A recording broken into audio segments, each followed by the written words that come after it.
দেখো আজ ফুলকপি আলুর তরকারি করবো। মশলাটা দিয়ে দিয়েছি, মশলাটা ভালো করে কষিয়ে নেব। এখানে দেখো ফুলকপি আলু ভেজে রেখে দিয়েছি।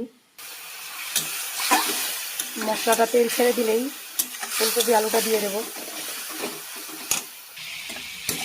একটু ধনে পাতা দিয়ে দিলাম, স্বাদটা ভালো হবে। এটা ভালো করে কষিয়ে নেবো, কষিয়ে নিয়ে জল দিয়ে দেবো পরিমাণ মতন। জল দিয়ে দেবো।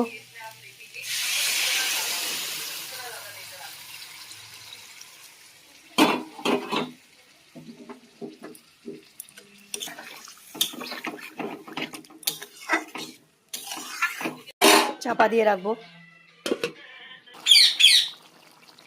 দেখো আমার ফুলকপি আলুর তরকারিটা হয়ে গেছে, এবার নামিয়ে দেবো।